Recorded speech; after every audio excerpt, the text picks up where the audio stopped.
going to discuss about the scope and sequence of Physical Education Curriculum Guide in grades 3, 4, 5, and 6.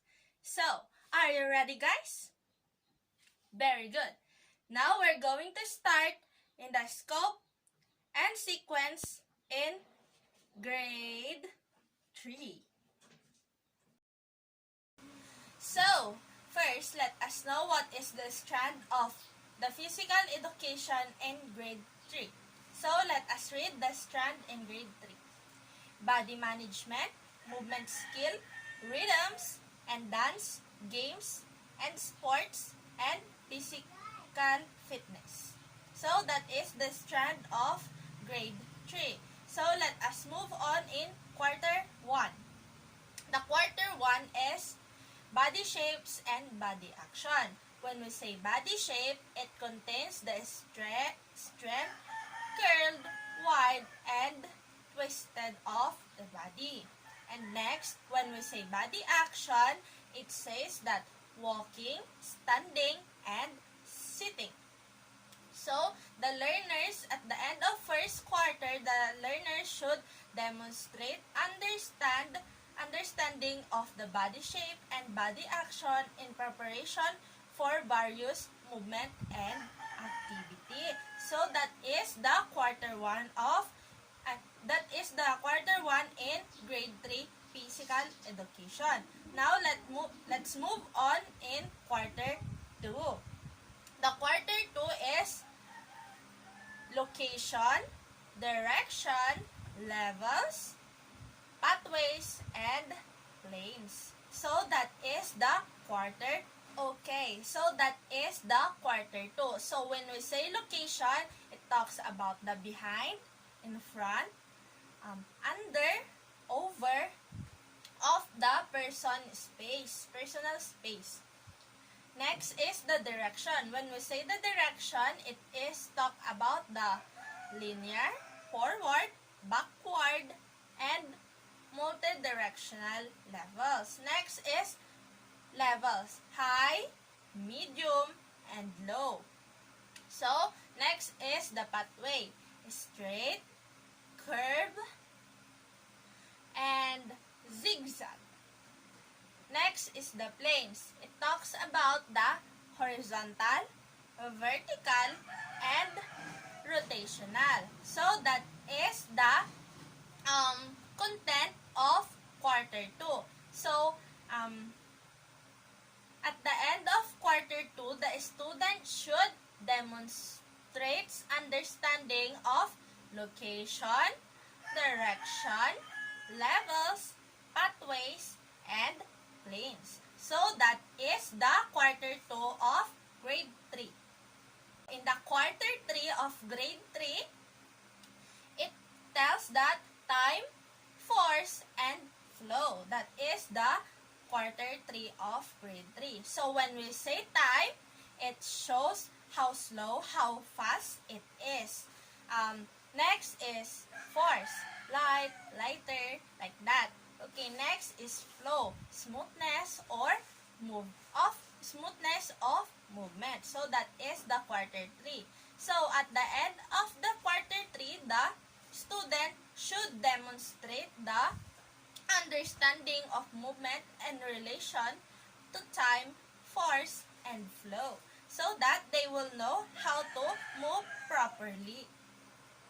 Now, in quarter 4, it says that person, object, sounds, and environment. When we say person, it talks about a pair or a group. Next is objects. Those are the materials to be needed, such as hoops, ropes, ribbons, and balls, and many more. And next is the sounds. Sounds that are indigenous to the place, and in environment, it is the indoor and outdoor setting. So that is the quarter 4 of PE. At the end of quarter 4, The student should demonstrate understanding of improvement activities regarding to person, object, music, and environment. So that's it. The um, scope and sequence in physical education in grade 3. Now let us discuss the scope and sequence in physical education of grade 4. So first, the strand is games and sports. So it is talking about playing different sports and games in the Philippines. So in the quarter 1, it has target games, striking, and fielding games. When we say target games, it has tumbang preso, tamaang tao, and many more. When we say striking fielding games, we have shato, basagang palayok, and many more. So that is the quarter 1. So at the end of quarter 1, the student should demonstrate understanding of participation and assessment of physical activities and physical fitness. So that is the quarter 1. So let us move on in quarter 2.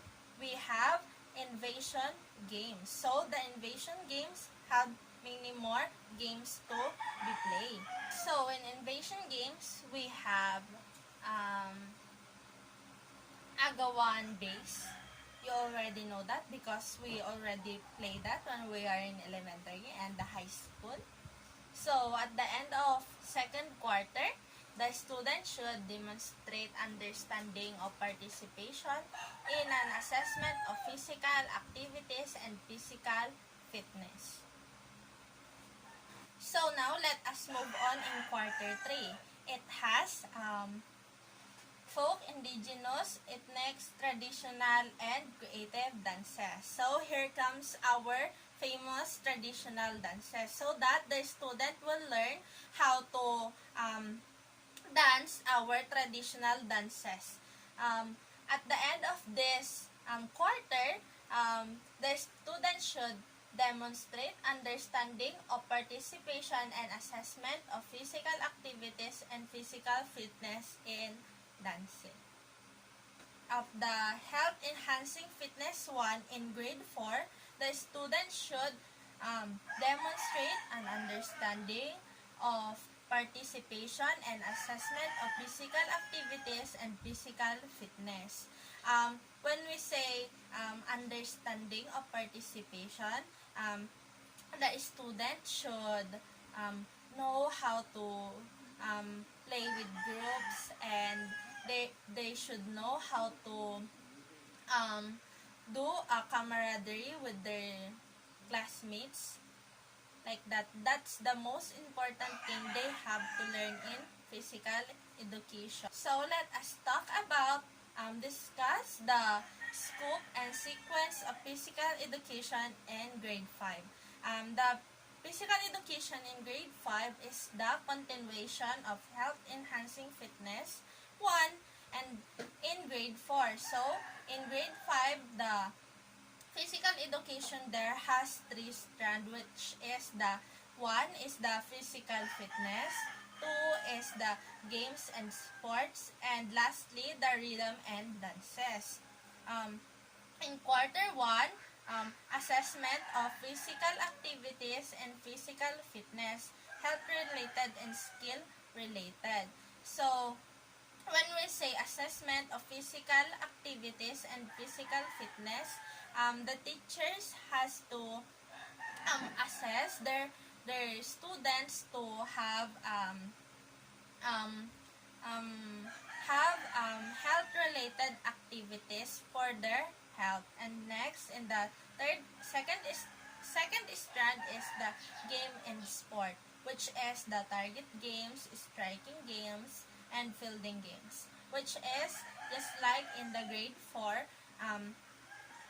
They were just going to continue their games in their grade 5. So in third strand, we have the rhythm and dances, which is the serve as the quarter 3 of the grade 4, which is the folk, indigenous, ethnics, and traditional and creative dances. They really need to learn about those because it's our culture. And of course, it helps them to become physically fit and physically healthy. So they have to learn about those. So that is our physical education scope and sequence in grade 5. So now let us discuss the scope and sequence of physical education in grade 6, which is the health enhancing fitness 3, which is the first strand is physical fitness. The second strand is games and sports. So that's it. In quarter 1 to 3, the teacher will do again the assessment to her or his students, to know if they are doing well their physical activities, to help their body become physically fit and physically healthy. In the quarter 1, we have target games, striking and fielding games, just like in grade 4 and grade 5. So that's it. In quarter 2, we have again the invasion games, which is needs a lot of people to play, so that they will practice camaraderie and sportsmanship and groupings as well. And in the quarter 3 and quarter 4 in grade 6, we have the folk, indigenous, ethnic traditions, and creative dances that the students will need to be performed. So that's it, our grade 6. Oh, and again, at the end of grade 6 physical education, the students should learn to demonstrate understanding of participation and assessment of physical activities and physical fitness. So that's it, our scope and sequence in grade 3, 4, 5, and 6. So that's it, the end of our discussion. Hope you learn new things about our scope and sequence in physical education.